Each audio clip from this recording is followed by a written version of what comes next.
Hey everyone, Mike here with Electrek, and today we're reviewing the InMotion V12HT electric unicycle. Let's check it out.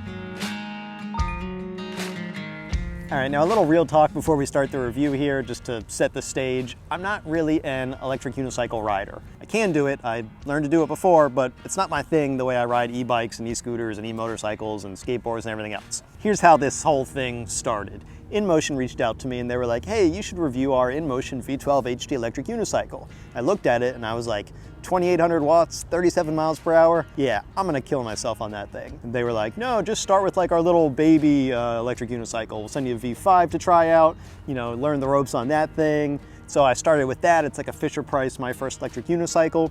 I did the review on that. I'll put a link to it up here so you guys can see the video. And basically, I learned how to ride that thing and it was all nice and good.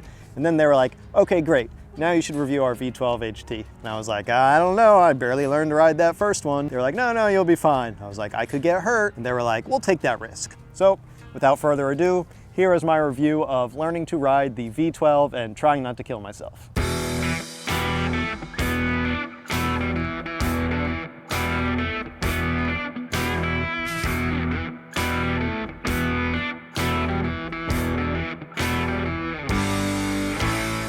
The InMotion V12HT is not a beginner electric unicycle, especially since it's priced a hair over 2,000 bucks. Having learned on a smaller InMotion wheel though myself, I can see how it would make a great upgrade for those who want more power, more comfort, and higher speeds.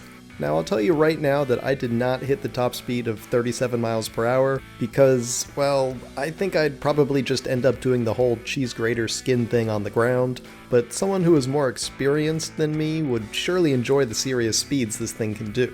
Even if you're not using the high power 2800 watt motor for speed, you can still use it for hill climbing, since this wheel claims to be able to climb a 45-degree incline. We don't have hills like that in Florida, nor do we really have any hills, so I mostly did flatland cruising. But even here I can tell just how much power this thing is waiting to unleash under the feet of a skilled and accomplished rider.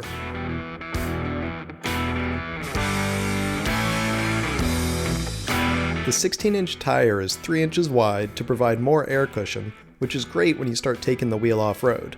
Sure, most people will use this as more of a commuter vehicle, but the ability to hit trails and even climb up steep off-road hills is a really cool feature that makes this wheel great as both a daily commuter and a weekend adventurer.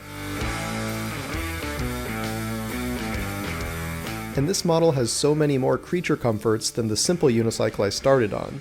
Things like that built-in screen on top, built-in speakers if you want to play music while you ride, and an app that allows you to connect to the device and make changes, plus bright LED lighting with customizable colors.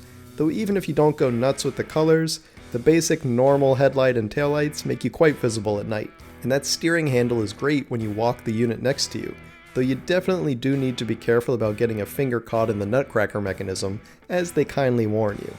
I almost lost a top layer of skin at one point folding it down.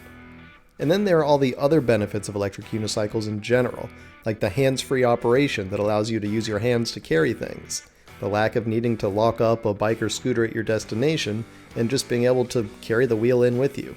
Now it does weigh like 65 pounds, so it's not an easy electric unicycle to pick up, but you can of course fit it much easier in any car, even in the front seat, so it's more convenient than an e-bike or a large scooter in that sense. Plus it's got incredible range. Part of that heavy weight comes from a big 1.75 kilowatt hour battery. That'll give you over 70 miles of range, which is kind of crazy.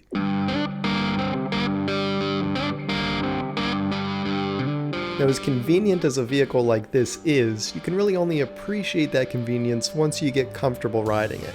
I'm still way more comfortable on bikes and scooters, but now that I've spent enough time on electric unicycles to appreciate their appeal, I could see how someone could get used to it as their main form of transportation. And I'm sure at that point it'd feel like second nature after a while. The way I see experienced riders weaving around doing tricks and slicing between cars on the road shows just how intuitive the ride can become once your brain learns to treat the wheel as an extension of your legs. But of course you have to put in the time to be able to get to that point. While the V12HT here would certainly work for learning on, I definitely see it more as an upgrade wheel than a beginner wheel.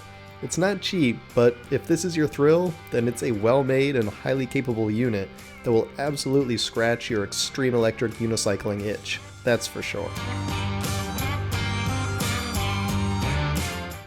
Thanks for watching, everyone. We hope you enjoyed that review of the InMotion V12HT electric unicycle. If you did, why don't you give this video a thumbs up? And don't forget to subscribe either, so you won't miss any of our future electric vehicle videos. We'll see you here next time.